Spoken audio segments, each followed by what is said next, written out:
Victor Laszlo, on va parler de vous. Tout le monde vous connaît, évidemment, grâce à votre succès de 1985, Canoë Rose. Ce tube est encore dans toutes les têtes, on va en entendre quelques notes, le refrain. Fermez les volets et ne plus changer l'eau des fleurs. Oubliez qui tu Regarde, à chaque fois, ça- étais, ne plus jamais avoir peur. Se dire qu'on n'était pas. Voilà, il n'y a que la coiffure qui a changé, rassurez-vous. En tout cas, beaucoup d'eau a passé sous les ponts et c'est dans un autre registre que vous produisez en ce moment sur la scène du théâtre Rive Gauche à Paris en vous mettant dans la peau de Billie Holiday, la chanteuse de jazz américaine disparue il y a maintenant plus de 50 ans. Sa vie n'a pas été faite de joie, évidemment. Vous l'évoquez aussi sur scène. Dominique Poncet et Nathalie Berthier sont allés vous voir.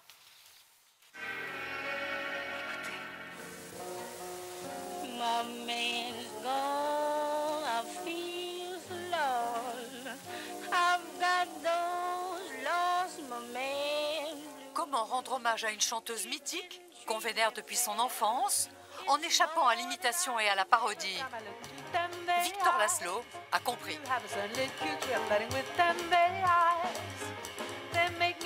Pour faire revivre Billie Holiday, elle est restée avant tout elle-même, avec sa voix si fluide, sa sensualité à fleur de peau et son humour aussi, si tendre et si joyeux. Et puis, autour d'un récital des 20 chansons les plus emblématiques de son idole, elle a reconstitué sa vie. L'évocation est parfaite. Pour moi, Victor, elle a la noblesse de Billie Holiday, c'est-à-dire cette aristocratie de quelqu'un qui ne cède pas, qui ne fléchit pas, qui tutoie les plus grands et qui rit de la misère, des horreurs de la sexualité, de l'addiction à la drogue. Elle est au-dessus. Love for sale,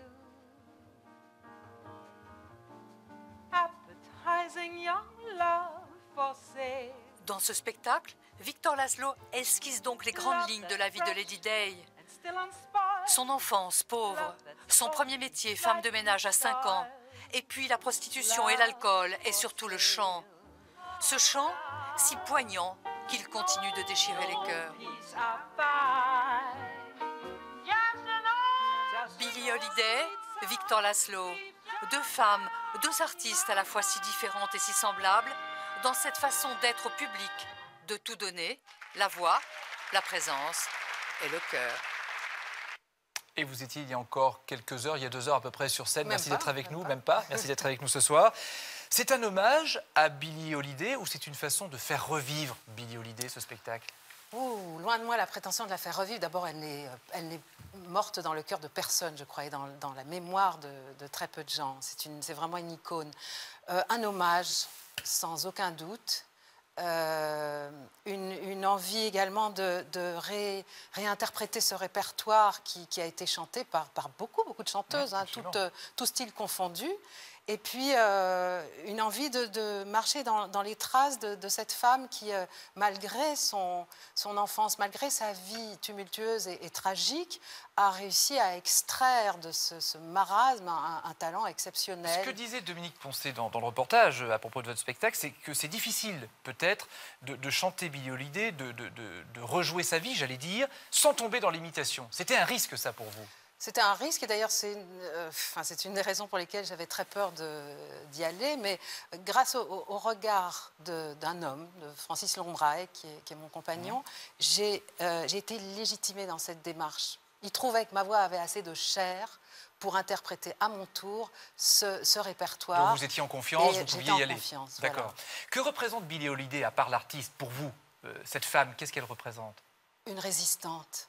Une grande résistante. Et je pense, je vous parlais des femmes tout à l'heure en début de journal, et c'est vraiment mon motto, comment on dit, c'est vraiment mon sujet. Ouais. Les femmes, le courage des femmes, la tenue des femmes de grand courage qui traversent des vies comme ça. On se demande comment elles tiennent debout, par quel miracle. C'est vrai, surtout qu'elle, sa vie, elle a été quand même terrible. Voilà, une époque où la ségrégation régnait encore, où déjà être noire était un problème, et être femme et être chanteuse en étaient d'autres. Je voudrais maintenant vous faire écouter l'extrait d'une chanson, celle d'Amandine Bourgeois, qui va représenter la France samedi à l'Eurovision, L'Enfer et moi. On va l'écouter, vous allez me dire ce que vous en pensez.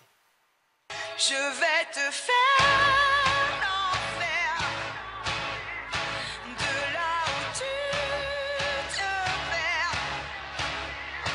Regarde bien derrière, et ce sera moi. Voilà, elle représente la France à l'Eurovision, c'est samedi prochain sur France 3. Vous avez présenté, vous, l'Eurovision en 87 à Bruxelles. Je demande à l'experte, la France a-t-elle des chances avec cette chanson? Vous l'avez dit, j'ai présenté, j'étais pas Oui. dans le jury, Non, non, je mais ne serai est-ce que la jamais chanson- dans aucun jury. Alors, vous voteriez pour elle? Il faudrait que j'entende les D'accord. autres. Hein, je vais pas me... La France a des chances cette fois? Oui, mais la France a toujours des chances. Le problème, c'est que voilà, Après les d'autres en ont aussi. Merci, Victor Laszlo, pardon. Victor Ça faisait Laszlo, longtemps. fallait la faire. Victor Laszlo d'être venu sur le plateau de Soir 3. Merci de Ce m'avoir spectacle, accueilli. allez voir, Billie Holiday, évidemment.